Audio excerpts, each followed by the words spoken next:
எப்படி பலம்? அதான் ஃபஸ்ட்லேயே சொன்னேன்ல, 1,00,000 பேர் கூட்டின்னு போனாரா, 1,00,000 ஓட்டு கூட்டின்னு வந்தாரா, அப்போ எப்படி அது பலம்? ஒரு ஆள் 2 ஆள் போகிறதுனால பலம் வந்துடுமா? சொல்ல முடியாது. எலெக்ஷன் கூட்டணி பொறுத்து தான் சொல்ல முடியும். இன்னைக்கு கூட்டணி இன்னும் 2 பேர் இருக்காங்க. சின்னம்மா இருக்காங்க, டிவிக்கு தேவனங்க இருக்காங்க, நம்ம பிரேமலதா இருக்காங்க. இவங்கெல்லாம் எங்கே கூட்டணி பக்கம் அமைக்கிறாங்களோ அவங்களுக்கு தான் கரெக்டாக இருக்கும். அதாங்க பதவிக்கு இப்போ பெரிய பெரிய பதவி போட்டி போடுவாங்க. அதெல்லாம் போகிறது வயசு தான், நம்ம சொல்ல முடியாது. எல்லாருமே போவாங்க, இன்னும் கூட சில பேர் கூட பதவி போவாங்க. அதை வச்சு தாவிக்காவுக்கெல்லாம் பலம் சேர்க்க முடியாது. இப்போ விஜயகாந்த் பண்ணாருன்னா அவருடைய மக்கள் எம்ஜிஆர் மாதிரி எல்லாமே பண்ணார். எம்ஜிஆரை ரொம்ப பிடிக்கும். அதனால அவருக்கு மக்கள் அவருடைய தேர்ந்தெடுத்து விஜயகாந்த்னு ஆக்கினாங்க. இவர் விஜய்னு வந்திருக்காரு. அது அவங்க மக்கள் பார்க்குறோம், மக்கள் என்ன செய்யும். ஏங்க அவர் யாருமே கூப்பிடலன்றனால அவர் அங்கே போயிருக்காருங்க. அதில் போய் என்ன அங்கே போய் தாவியாவுக்கு போய் இது ஆகிடு போகுது, அதெல்லாம் ஒன்றும் ஆகாது. ஆமாம் ஏங்க அவர் வாங்கினது செங்கோட்டையனுக்கு போட்ட ஓட்டு இல்லை, அது முதல்ல தெரிஞ்சுங்க. ரெட்டை இலைக்கு போட்ட ஓட்டு எல்லாம் இவர் நின்று ஜெயிச்சாருன்னா பார்க்கலாம். அது இப்போ கேட்ட கேள்விக்கு பதில் அப்புறம் தான் கேட்கலாம். அவர் ரெட்டை இலை ஜெயிச்சு தானே வந்திருக்காரு. இல்லை இவருடைய மனபலன் வேறு. செங்கோட்டையன் ஏன்னா அவர் 50-55 வருஷமாக கட்சியில் இருக்கார், எனக்கு நல்லா தெரியும். அவர் இங்கே இவங்க கட்சியே என்ன கட்சின்னா என்னன்னே தெரியாத ஒரு கூட்டத்துக்குள்ளே உள்ளே போயிருக்காரு. அதனால் இவருக்கு அந்த மதிப்பு இருக்காதுன்னு சொல்லி மனசு சொல்லுது கண்டிப்பாக. ஏன்னா அவங்க அரசியல் முதிர்ந்தவங்களாக இருந்தால் இவர் எப்படியாப்பட்ட ஆள், இவருக்கு எப்படி மதிப்பு தரணும் என்னன்றது அவங்களுக்கு தெரியும். இவங்க ஒன்றுமே தெரியாது. ஏதோ ஒரு நடிகர் நல்லா நடித்தார், அந்த இதுக்கோசம் வந்தவங்கெல்லாம் அவளையே.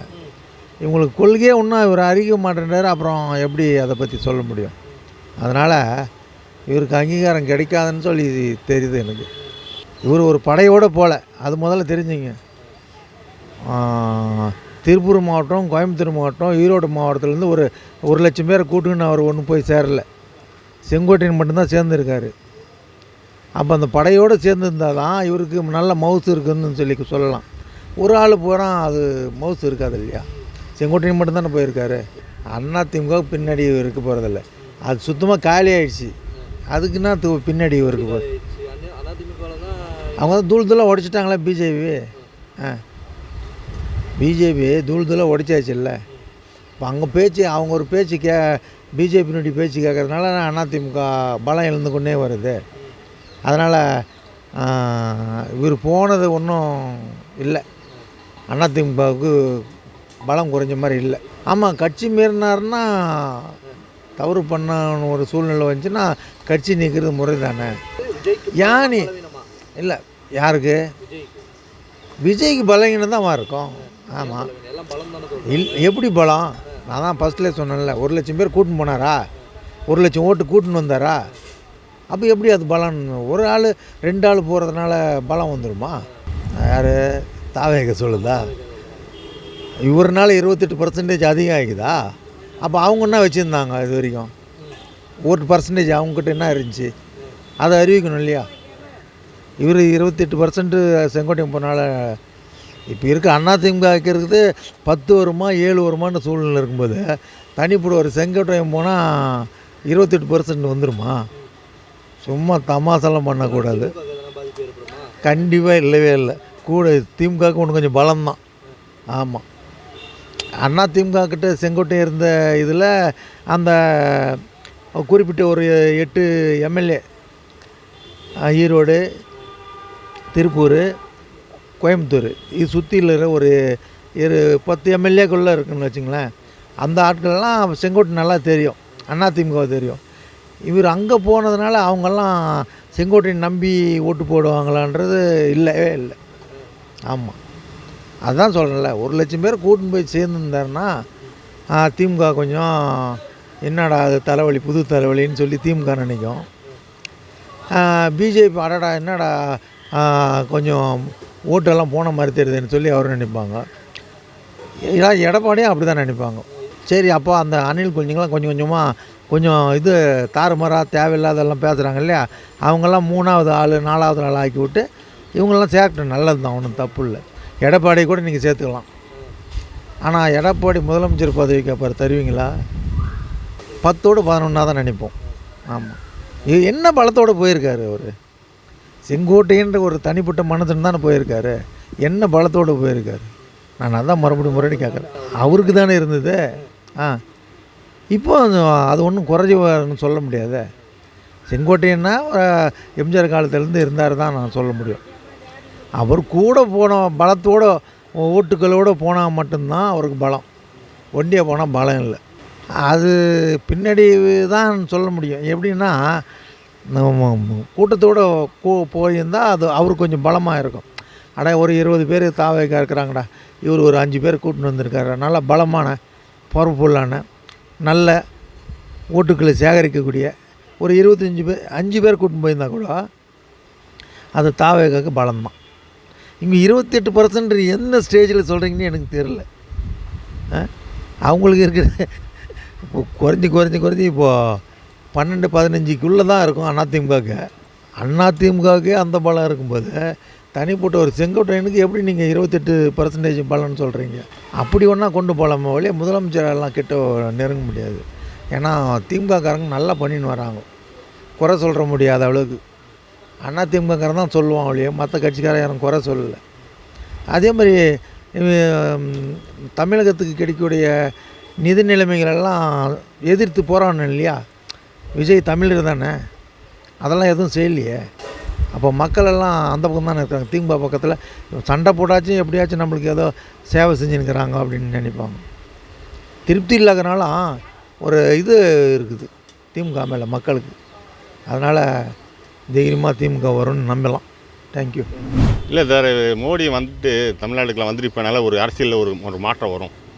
நான் முன்னாடி வந்துட்டு போனார், எடப்பாடி சொல்லிட்டார் 10 கோரிக்கையை நான் கொடுத்தேங்கன்னாரு, இந்த மெட்ரோவில் வழி விடுங்கன்னார். அந்த கோரிக்கை கொடுக்கல. வந்து கேட்டுக்கார என்ன செய்யலாம், அதுக்காக வெயிட் பண்ணிட்டு இருந்தார் செங்கோட்டையன். இப்போ அவங்கள கட்சி ஒன்று சேர்க்கலாமா ஒன்று சேர்க்கக்கூடாதுன்னு ஒன்று பண்ணுறாரு அவர் சொல்லிட்டு போயிட்டார். அந்த கோரிக்கையில் ஒன்று கொடுத்துருக்காரு.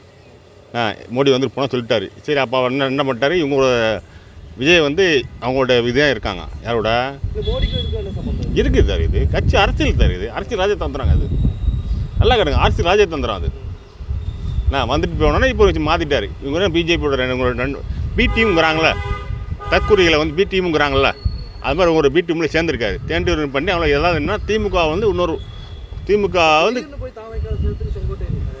அவர் உண்மையாக அவர் கட்சி தொடங்கியிருக்கலாம். இப்போ ஓபிஎஸ்னால் கட்சி தொடங்க போகிறாரு. ஓபிஎஸ்க்கு கட்சி தொடங்க போகிறார். தொடங்கிட்டு சேர்ந்து ஒரு கட்சியோட ஒரு பவர் இருக்கும் ஒன்று. அதே மாதிரி செங்கோட்டையன் ஒரு கட்சி ஆரம்பிச்சு தாவேக்கால சேர்ந்துருக்கலாம். ஆனால் இவர் வந்து போனது ரொம்ப முட்டாள்தனமானது. அது ஒரு கட்சி நடத்துறது, அவர் விஜய்கிட்ட போனது முட்டாள்தனமானது. ஒரு கட்சி தொடங்கிட்டு கட்சியோட தலைவராக போய் ஒன்று கூட்டணியில் சேர்ந்துக்கிறேங்கிறது அது பவரானது. ஒரு கட்சியோட தலைவராக போய் நான் உங்கள் கூட்டணியில் சேர்ந்து எலெக்ஷன் சேர்த்துக்கலாம், ஒரு கட்சி ஓப்பன் பண்ணலாம், அவரோட காசு இல்லாமல் இல்லை, ஒரு கட்சி தனியாக ஓப்பன் பண்ணலாம். இப்போ இன்னைக்கு சேர்ந்துட்டு கட்சியை வந்துக்கிட்டு வேஸ்டானது. 50 ஆண்டுகள் அரசியல் உண்மையிலே நல்லா எம்ஜிஆரோட இருந்தார். மதியம் கிடைக்காது, கண்டிப்பாக கிடைக்காது. ஏன்னா கொடுத்துருக்காங்கனால இன்னொன்று போஸ்ட்டு கொடுத்துருக்கேங்கிறாங்க. துணைச் செயலாளரோட அந்த அளவுக்கு ஈக்குவலான போஸ்ட்டு கொடுத்துருக்கேன்னு சொல்லியிருக்காங்க. ஆனால் வாய்ப்பே கிடையாது. அவரே அசியம் போடுவார்.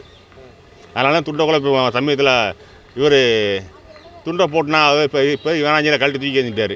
நீ சொல்ல முடியாது, தாவக்கால தூக்கி எரியக்கூட வாய்ப்புல வரும். இவர் தற்கூரி தான், நாமக்கால தான் தற்கூரி தான் தெரியும். அடுத்து ஒரு மாநாடு போட்டோன்னு தெரியும் அவங்களுக்கு. விஜயகாந்த் இருக்கும்போது பண்டிட் ராமச்சந்திரன் இருந்தார் சார். அவர் பெரிய ரொம்ப அரசு. விஜயகாந்த் கூட இருந்தார். அவர் கூட ஒரு பெரிய கட்சிகள் பண்டிட் ராமச்சந்திரன் இருந்தார். விஜயகாந்த் கட்சியில் ஆரம்பிச்சு பண்டிட் ராமச்சந்திரன் இருந்தார். அவரை கூட வச்சுருந்தே பண்ணார் அவர். அது மாதிரி இவங்க கூட வச்சு அரசியல் தந்திரம் பண்ணுறாங்க அவங்க. ஆமாம், கண்டிப்பாக அதிமுகவுக்கு கண்டிப்பாக பின்னாடி தான் அது. அதனால் எடப்பாடி பேட்டி கொடுத்தா அவர்கிட்ட போய் கேளுங்கன்னு சொல்லிட்டு போனார். நல்லா நீச்சல் பார்த்துட்டு தான் இருக்கேன் நான். பத்திரிக்கை என்ன கேட்டதுக்கு என்கிட்ட கேட்குறீங்க, அவர்கிட்ட போய் கேளுங்கப்பா அப்படின்ட்டார். சொன்னார், யாரும் வரமாட்டேன்ட்டாங்க.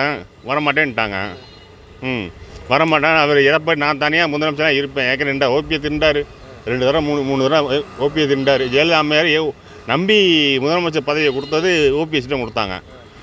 அம்மா ஜெயிலில் போயிட்டு வந்தால் 2 தடவை இங்கே கொடுத்துட்டாங்க. திருப்பி எடப்பாடி வந்து நான் அந்த முதலமைச்சர் வந்துட்டேன், நீ எங்கே கீழே இறங்க மாட்டேன் அப்படின்னு நிற்கிறார் அவர். செங்கோட்டையன் போனது வந்து இல்லை, உண்மையிலே செங்கோட்டையன் வந்து எடப்பாடிக்கு 2 பேர் கன்சிடர் பண்ணாங்க. நான் சின்னம்மா வந்து 2 பேராக இது பண்ணாங்க, சிஎம் யார் ஆக்குறதுன்னு அந்த கொடுக்குறது. அப்போ வந்து எடப்பாடியா செங்கோட்டையான் 2 பேரும் கன்ஸ் பண்ணாங்க. ஆனால் எடப்பாடியை கொடுத்துட்டாங்க. அது கொடுத்தது எடப்பாடி கொடுத்தா அவர் பெரிய தப்பு. அவரோட இதை பற்றி கொடுக்கல. சின்னம்மா கொடுத்தது பெரிய தப்பு. அதனால் இன்றைக்கி பண்ணுறாரு. சின்னம்மாவுக்கு ரொம்ப இதானது. அப்படின்னா அவ்வளோ தாவேக்காக வர மாட்டாங்க. அவங்க அதிமுக டிவிக்கு திறங்கணும்னு ஒன்றும் சொல்ல முடியாது. அந்த எலெக்ஷன் நேரத்தில் தாவேக்கா கூட கூட்டணி வைப்பாங்க. அவங்க கட்சி வந்து அக்கனி இவரை மாதிரி செங்கோட்டனை மாதிரி டிக்கு திறங்கணும்னு போட மாட்டோம். அவர் கட்சியிலேருந்து இணைவாங்க, சொல்ல முடியாது. மூணாவது அணி உருவாகிற வாய்ப்பு இருக்குது. மரியாதை கிடைக்குமா அவருக்கு தாவேக்கால? தாவேக்காக நீங்கள் ஜெயிச்சாலும் தெரியும், தோத்துட்டானா ஜெயிச்சா பரவாயில்ல. கொஞ்சம் எதிர்கட்சி விஜயகாந்த் இருக்கிற மாதிரி ஒரு எதிர்கட்சி தலைவராக இருக்கணும் தாவேக்கா. அப்படி இல்லைன்னா எதிர்கட்சி தலைவராக ஆகலை அப்படின்னா இதோட கேவலமாக தான் அவர். வந்து தாவேக்கா யார் அவங்களோட விருப்பம். நான் கூட எம்ஜிஆர் படத்தை வைக்கலாம், என்னுடைய உரிமை இருக்குது. அதை பற்றி உண்மை அது அவங்களோட சொந்த கருத்து. அது இது மொத்தமாக தாவேக்காக்கு வந்து ஒரு பலமாக அமையும் பலவீனமாக அமையும் சொல்ல முடியாது. எலெக்ஷன் கூட்டணி பொறுத்து தான் சொல்ல முடியும். இன்னைக்கு கூட்டணி இன்னும் 2 பேர் இருக்காங்க. சின்னம்மா இருக்காங்க, டிவிக்கு தேவனங்க இருக்காங்க, நம்ம பிரேமநாதா இருக்காங்க. இவங்கெல்லாம் எங்கே கூட்டணி பக்கம் அமைக்கிறாங்களோ அவங்களுக்கு தான் கரெக்டாக இருக்கும். அவங்க மூணாவது அணி நினச்சா ஓரளவு ஒரு எதிர்கட்சியாக, அதாவது சிஎம் ஆகிற கண்டிப்பாக 100% வாய்ப்பு இல்லை. ஒரு எதிர்கட்சியோட பவராக கிடைக்கும் அவங்களுக்கு. உங்களுடைய ஆதரவு விஜய்க்கு இருக்குமா? இல்லை சார், நம்மளோட என்எம்பி டிஎம்கே தான் சார். அரசியல் வந்து பதவிக்காண்டி மாறி மாறி போயிட்டு தான் இருப்பாங்க. அது எல்லாருக்குள்ள விஷயம்தான். இப்போ அவருக்கு வந்து இது திமுக அண்ணா திமுக இடம்லாம் அங்கே போயிட்டார், விலகிட்டாங்க. அதான் அங்கே போய் சேர்ந்துருக்காரு. விஜய்க்கெலாம் அப்படி ஒன்றும் பலம்லாம் சொல்ல முடியாதுங்க. இவரெல்லாம் வச்சுலாம் இப்போ விஜய்க்கெலாம் ஒன்றும் பலம் கிடையாது. அதெல்லாம் தப்பான கருத்து. மக்கள் பூரா எல்லாமே ஆதரிக்க போகிறோம், திமுக தான் ஆதரிக்கிறாங்க. ஏன்னா அவரோட செயல்பாடு மாதிரி யாரும் செய்ய முடியாது. ஒரு இது மாதிரி வந்து 4 செங்கோட்டை வந்தாலும் சரி தான், அரசியல் அதெல்லாம் சமாளிக்க முடியாது, அவங்களால பண்ண முடியாது, தெளிவு கிடையாது அவங்கள்ட்டலாம். எம்ஜிஆர் கூட வந்து நாஞ்சில் மனோகர் இருந்தார், பக்கபலமாக இருந்தார்.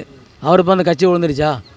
ஒன்றுமே ஆகலை. சர்வசாதாரணமாக ஒரு 2-3 பேர் பக்கபலமாக இருந்தாங்க. அதாங்க பதவிக்கு இப்போ பெரிய பதவி போட்டி போடுவாங்க. அதெல்லாம் போகிறது ஜோதியம் தான், நம்ம சொல்ல முடியாது. அதை எல்லாருமே போவாங்க, இன்னும் கூட சில பேர் கூட விலைக்கு போவாங்க. அதை வச்சு வந்து தாவிக்காவுக்கெல்லாம் வந்து பலம் சேர்க்க முடியாது, ஒருத்தால சேர்க்க முடியாது. நான் சொன்னால் நாஞ்சில் மனோகரன் போனால் கட்சியை பேருன்னு எம்ஜிஆர் பேரில் சொன்னாங்க. அவர் வந்து நிதி அமைச்சரோ ஏதோ ஒரு பெரிய பொறுப்பில் இருந்தார். அவர் போன பிறகு அந்த கட்சி ஒன்றும் உடஞ்சும் போகல, எதுவும் பாதகம் ஏற்படல. அது மாதிரி இவர் போனாலாம் வந்து அவங்களுக்கும் பாதகம் ஏற்பாடு, இவரும் வந்து பெரிய இதை சாதிக்க முடியாது, யாருக்கும் சாதிக்க முடியாது. இப்போ ஒன்றும் பலம்லாம் ஒன்றும் கிடையாது, எந்த பலமும் கிடையாது. அவங்க 100% சொல்லட்டுங்க, மக்கள்லாம் ஓட்டு போடுறாங்க, அவங்களும் தீர்மானிக்கணும். தீர்மானிக்கிறது விஜய் தீர்மானிக்க முடியாத. மக்கள் ஓட்டு போடாத நேரத்தில் போடுறாங்களா, அவங்க தான் தீர்மானிக்கணும். அதான் எதிர்கட்சிலாம் வர முடியாது. ஏதோ கொஞ்சம் சீட்டு பிடிப்பாங்க, ஒரு 4 சீட்டோ 5 சீட்டோ பிடிப்பாங்க. விஜய் வேணால் வெற்றி வருவார். கொஞ்சம் ஓட்டு வாங்க, ஒரு 10-15% ஓட்டு வாங்க, அவ்வளோதான். அவங்களே அப்படி தான் சொல்லுவாங்க. அது பெரிய சீனியர் அவர். இருந்தாலும் அவர் வச்சு வந்து தாவிக பெரிய பலத்தெல்லாம் ஒன்று சேர்க்க முடியாது. மக்கள் வந்து இப்போ நல்லா தெளிவாக இருக்கிறாங்க. இந்த அரசாங்கம் வந்து மக்களுக்கு என்ன செய்யலைன்னு அவங்க சொல்ல முடியும்? அப்படி அவராக ஒன்று சுட்டி காட்டட்டும். இல்லை இதை விட யாராவது செஞ்சிருக்காலும் சுட்டி காட்டட்டும். இதுக்கு முதல்ல வந்த காமராஜர் அடுத்தாப்பில் வந்தார்னா இந்த திமுக தொடர்ந்து செஞ்சுக்கிட்டே இருக்குது. அண்ணாவிலேருந்து கலைஞர்லேருந்து ஜெயலலிதாமா அந்த சில இதை பின்பற்றினாங்க, சில இதை அவங்க திட்டம் போட்டாங்க. அந்த திட்டம்லாம் கூட இப்போ இவங்களும் இந்த சத்துணவில் இந்த அம்மா ஹோட்டலில் சில இதுங்கள்லாம் அவங்களும் அதிகமாக தான் படுத்திட்டு வராங்க. அதனால் ஒன்றும் யாருக்கும் இது கெடுதல் ஒன்றும் பண்ணலை. அதனால் வந்து அவருக்கு பெரிய பலம்லாம் ஒன்றுலாம் சொல்ல முடியாது. எடப்பாடி வந்து அவர் என்ன கட்சி அவர் வளர்த்த கட்சி, அது அவர் என்னாலும் செய்யலாம். இடையில வந்தவர் சேர்ந்தவர் தானே அவர். அம்மாவை வந்து சசிகலா அம்மா வந்து முதலமைச்சர் ஆக்கி விட்டுச்சாங்கள, அவங்களே துரோகம் பண்ணி தான் போனார். அதனால் வந்து அது இவர் வந்து கட்சி ஆரம்பித்து இவர் மக்கள் ஓட்டு போட்டு இவர் சிஎம் தான் சொல்லணும். இவர் அப்படிலாம் வரல, இவர் தானாக வந்து உட்காந்துக்கிறது தான். அதனால் அந்த அளவுக்குலாம் அவருக்கு முதலமைச்சராக வரதுக்கு வாய்ப்பு இல்லை. இணையும் போது பார்த்துக்கிறோம், என்னது நினைஞ்சா இருந்தாங்க. திமுகவோட பலம் தனி பலம், அது யாரும் ஒன்றும் பண்ண முடியாது. திமுக அவங்க வந்து அவங்கள போட்டி அவங்க ஏற்றுக்கிறவே இல்லையே. எங்களுக்கு போட்டி அவங்கள நிற்கிறாது அவங்க சொல்லலை, இவங்க தான் சொல்லிக்கிட்டு இருக்காங்க. நாங்கள் அவங்களுக்கு தான் திமுகவுக்கு தான் நாங்கள் இதுன்னு சொல்கிறாங்க. திமுக அவங்களுக்கு நாங்கள் எதிர்த்து சொல்லவே இல்லை. ஏன்னா அந்த அளவுக்கு அவங்க தரம் வாய்ந்த கட்சி கிடையாது. அது திமுக இருக்கிறதுக்கு வேறு பெரிய கட்சியெலாம் வரணும். இவங்கெல்லாம் அதுக்கு இப்போ வந்த கட்சிலாம் திமுக எடுத்துட முடியுமா? ஒன்றும் பண்ண முடியாது. எம்ஜிஆர் காலத்துலேருந்து இருந்தவருன்னா போக தேவை. அவர் அழகாக அந்த கட்சியிலே இருந்துட்டு போகலாம். அது தனியாக அவர் ஒதுங்கி வேலை செஞ்சுருக்கலாம் கட்சிக்காகவே. ஆமாம், அது தப்பு கிடையாது. அவர் அந்த கட்சி விட்டு கட்சி போய் அதில் போய் இருக்கிறது எல்லாமே வாலிப பசங்க. இவர் நல்லா மூத்தவர். அந்த கட்சி விட்டு போனதுக்கு அவருக்கு தான் கஷ்டம். சரியான மரியாதை இல்லை. மரியாதை இல்லைன்னா கட்சிக்காக நீங்கள் பார்த்தீங்கன்னா அவர் எம்ஜிஆராக பார்க்கறதா, எம்ஜிஆர் தான் முக்கியம். கட்சியை பற்றி வாங்கினா 2 லட்சம்னா எம்ஜிஆர் தெரியுது, எம்ஜிஆர் தான் முக்கியம் நம்மளுக்கு. அப்படி தான் கிடையாதுங்க. மக்களுடைய விருப்பம் தாங்க அதெல்லாம். மக்களுக்கு ஏற்ற மாதிரி எல்லாம் நடந்ததுன்னா எங்கேயோ போயிடும். நம்ம இது ஒரு எம்ஜிஆர் இருந்தாலும் எம்ஜிஆர் பற்றி கேட்டுக்கவே தேவையில்ல. யாருக்கிட்ட கேட்க தேவையில்லையா? தாவிக்காக பலவீனலாம் அப்படின்னு நம்ம சொல்ல முடியாது. அவரு கட்சி விட்டு போனது அது மகா தப்பு. நாங்கள் கூட எம்ஜிஆருக்கு சொல்ல இருந்தோம். இப்போ எம்ஜிஆருக்கு ஓட்டு போட அவ்வளோதான், அப்படியே ஒதுங்கி நாங்கள் எம்ஜிஆர் தான். அது துரோகம் அப்படிலாம் அவர் பண்ணானா அவருக்கு தான் நஷ்டம். இது கட்சிக்காக நஷ்டம், கட்சிக்கெல்லாம் நஷ்டமே வராது. அது யாரோ என்னென்னமோ எடுத்துன்னு போனாங்க ரெட்டை இலச்சின்னம். அது எம்ஜிஆர் கொடுத்த ஒரு ரெட்டை இலச்சின்னம் வாங்கின சின்னம் எம்ஜிஆர் தான்.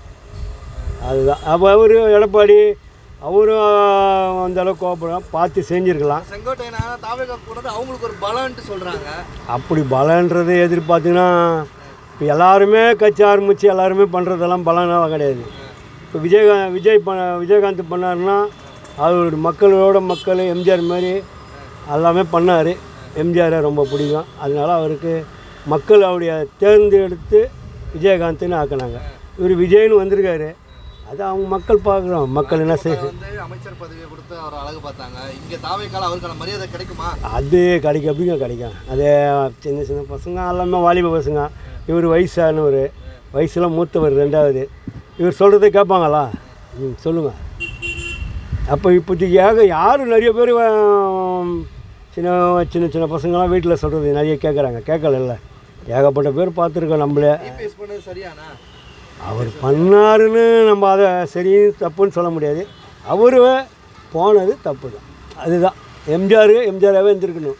எம்ஜிஆருக்காக நான் வயசு 18 வருஷம் கட்சியில் இருந்தேன்னா அந்த கட்சி விட்டே நீ போயிடக்கூடாது. இவங்க கட்சி விட்டு தூக்கிட்டோம் போட்டோம். என்ன கட்சி விட்டு தூக்கினா குறைஞ்சிட போகிறீங்களா? கிடையாதுல்ல. அன்றைக்கும் அண்ணா டிஎம்கேல என்ன இருக்குதோ அந்த மாதிரி இருந்திருக்கோம்ல. அது வச்சுருக்குது. அது பெரிய விஷயம் தானே. அதெல்லாம் வச்சுக்கிறாரு. எம்ஜிஆரை வச்சுக்கிறாரு. எல்லாமே வச்சுன்னுட்டு நீங்கள் அதுக்கு போகிறது தப்பு. அது அண்ணா டிஎம்கேலே அவர் இருந்ததுன்னா சூப்பர், பெரிய விஷயம் இதெல்லாம்.